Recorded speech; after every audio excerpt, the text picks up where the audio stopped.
today, well tonight actually, it's getting to be evening, I am going to re-henna my hair. As you can see, the roots are growing in pretty good. I'm naturally blonde, so the red henna, I've gone for more of a, not a really deep red, as you can see, just kind of a medium red. But it takes really well because I'm blonde and the roots don't show terribly bad until they start to get a lot longer. But I've decided I want to grow out the henna, but I didn't want to grow it out all at once, like, you know, just have like red, blonde, that'd be ugly. So I'm doing kind of a fading ombre to it, so every time I do an application, I do it just a little bit less henna and a little more, oh shoot, what's it called, cassia? The neutral henna that doesn't color your hair. So let's get started. I am using Light Mountain Natural henna and hair color and conditioner.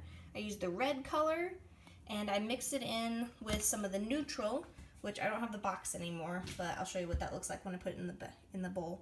And then I'm gonna mix it in this bowl and I'm going to clean this and mix it with that because it recommends not using any metal, use non-metal utensils. This henna is 100% USDA certified organic. It is, where does it say? It's henna and nothing else. It says that somewhere on here. There it is. Just henna. Henna is a really good option for dyeing your hair if you don't mind it being permanent or having to grow it out, and you don't want to do any damage to your hair, because henna doesn't chemically alter your hair like chemical hair dyes do, and it doesn't make it brittle. In fact, it conditions it. My hair is so soft and silky and conditiony since I started using henna. The only downside to henna is that you can't color over it, or it could have some really nasty results. People have ended up getting like green and blue hair from coloring over henna. So like they say, you don't date henna, you marry it. To grow it out, I'm going through quite a long process, but I still love it red. I'm not being like, you know, oh my gosh, I hate this red hair, I want to grow it out all of a sudden. No, I can always dye it back all the way red if I want to, but if I ever get to the point where I'm like, oh my gosh, I hate my red hair, I wish it was blonde again, I'll already be a step ahead in growing it out. Here's the neutral henna. I actually have it in an old stevia container because, as you'll see here, this henna does not come in a, resealable package. So I put the neutral henna in there and I put the red henna in this one. But I still have some of this from my last batch, and so there we go. That's what it looks like. That's the red henna. I know it looks green. And there's the neutral, which also looks green. That's because it's a plant powder. But once you mix it up with the hot water, it turns red.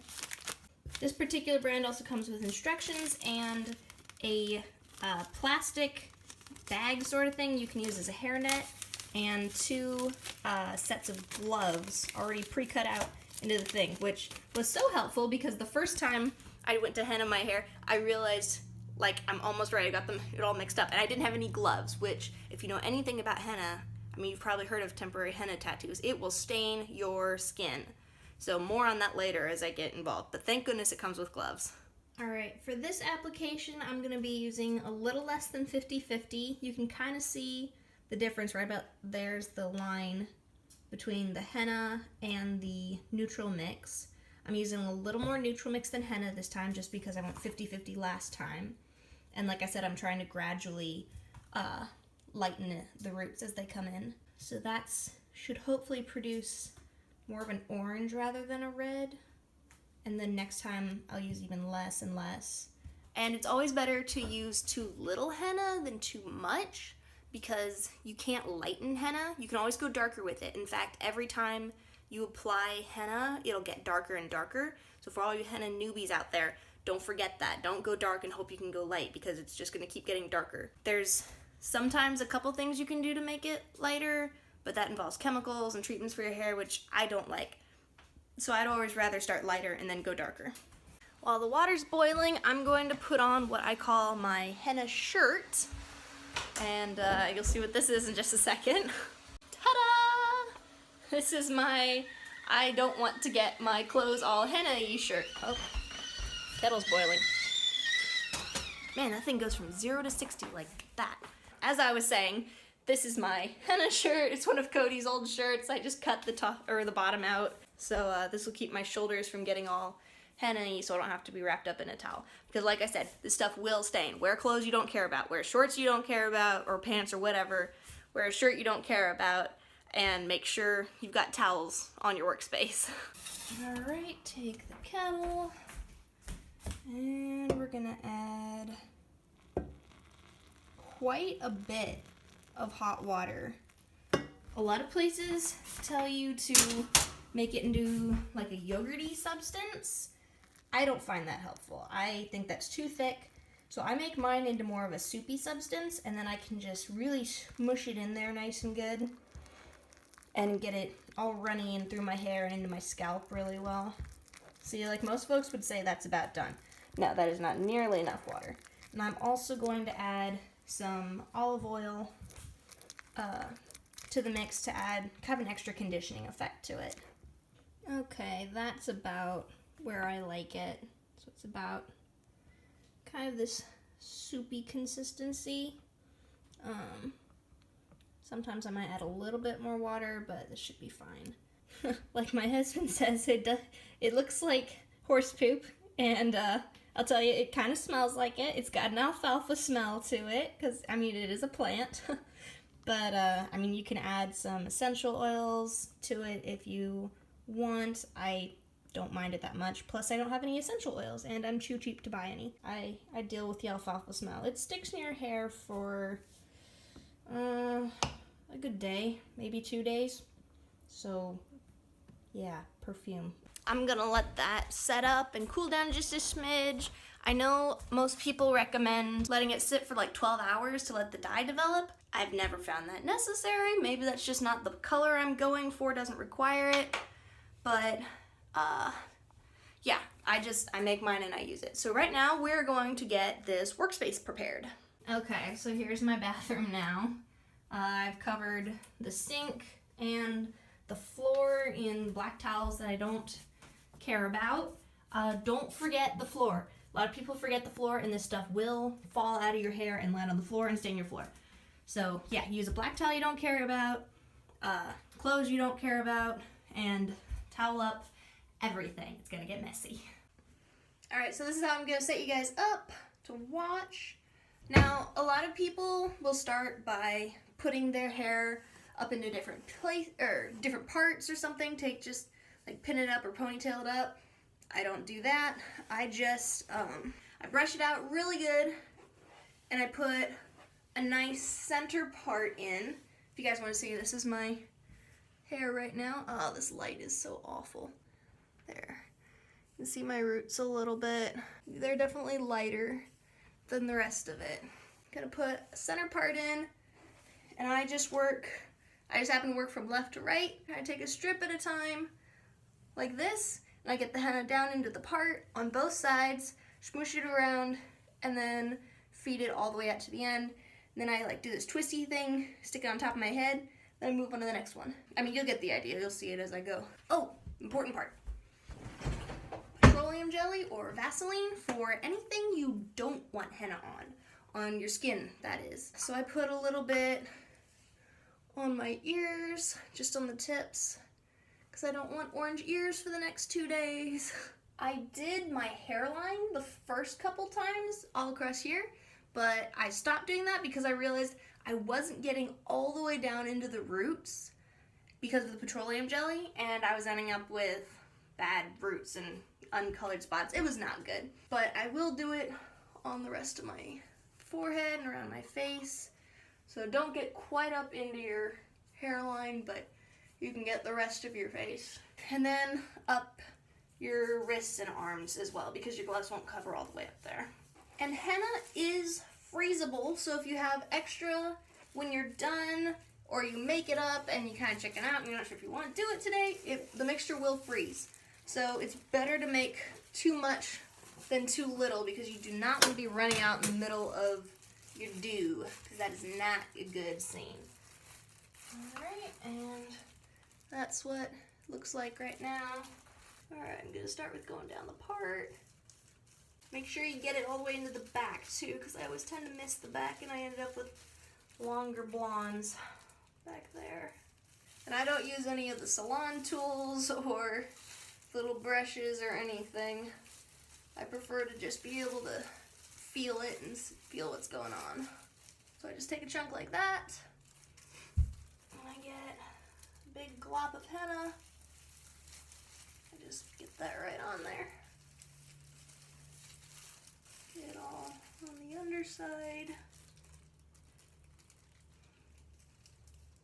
Into that part. And you just want to kind of smoosh it around, get all those roots in the middle.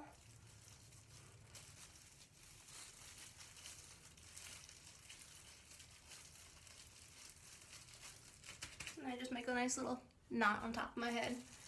And that keeps it out of the way of the next bit.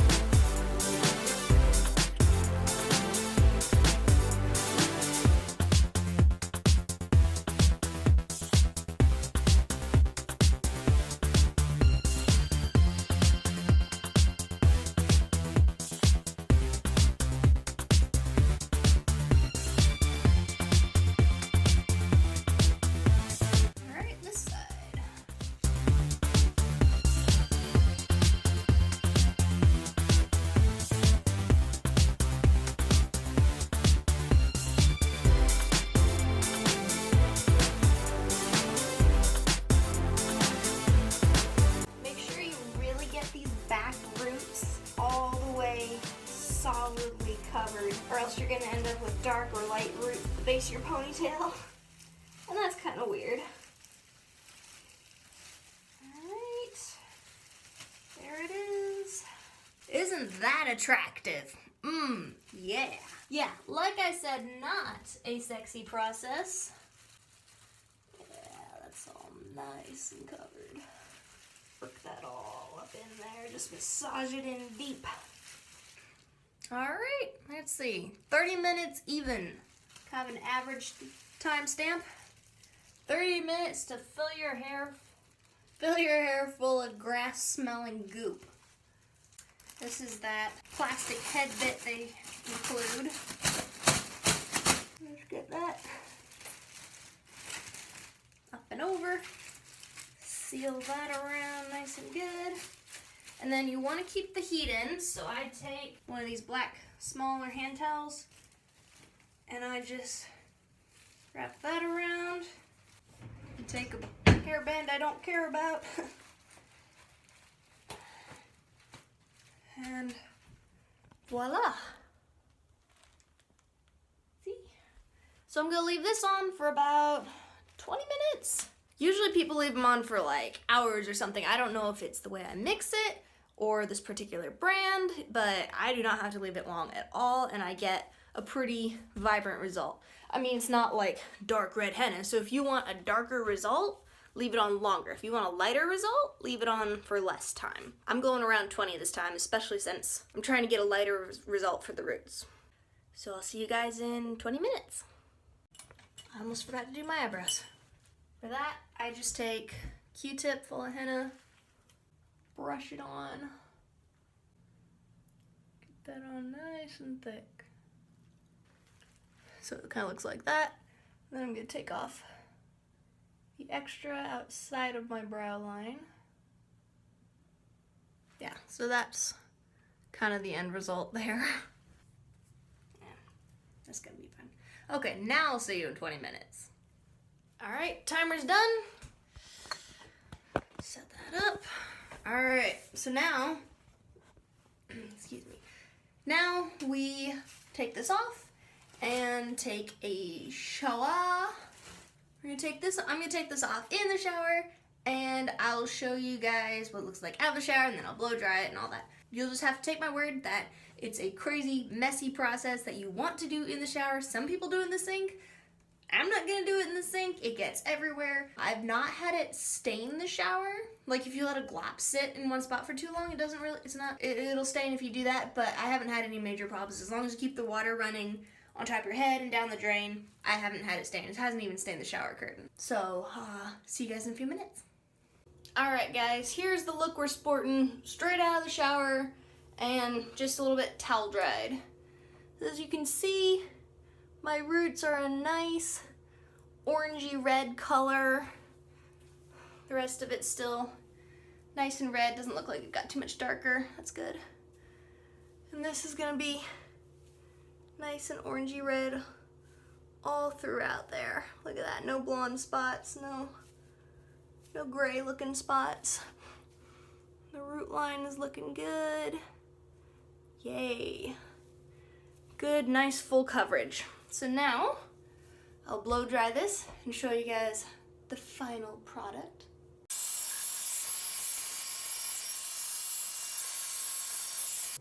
There we go.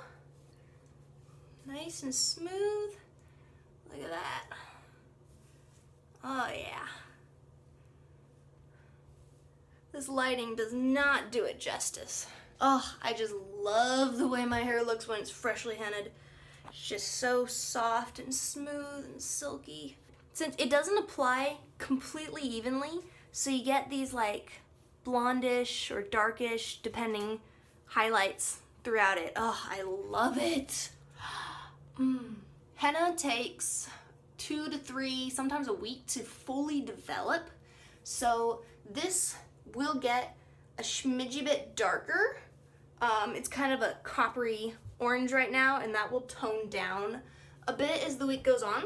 A lot of people will tell you not to shampoo your hair within the first couple of days of you doing henna, and I'd say yes with a caveat. If your hair is perfect the way it is when you first do it, then shampoo it the next day. And that will keep it from oxidizing, which is what it normally does. If you think, oh my gosh, this is too bright, this is brassy, oh, what have I done? Give it a couple days. Don't shampoo, don't put any product in your hair, and it'll darken, and some of that brassiness will go away over the next couple days. I actually like it the way it is right now, so I'm probably gonna shampoo tomorrow, and that'll keep it about where it is now. All right, here it is the next afternoon. As you can see, those roots filled in nicely. No more blonde. Gave me some nice highlights and lowlights in there. Here, I'll show you guys out in the sunlight. There's definitely a different effect out in the sun. Once the sun hits it there, it's kind of bright and orangey, but it's not too bad. So there's 1 day post henna. All right, guys, it is super early. I'm sorry, I'm still in my bathroom. My hair's a mess, but last update on the henna situation. Here is my roots now. I don't think they've darkened much. I did shampoo last night, and yeah, I really like the way they turned out. I hope I answered some questions for you, and if you have any other questions, please comment down below. I'd be more than happy to tell you about my process or describe anything else in detail. If you are ready for sure to go full red, henna is a great way to go. I highly, highly recommend it. Anyways, thanks for watching. Please check out our other vlogs. We do a semi-daily vlog about just what we're up to, our lifestyle, and how we're trying to live more eco-friendly and off the grid. So check those videos out. Please like, share, and subscribe, and we'll see you guys next time. Bye.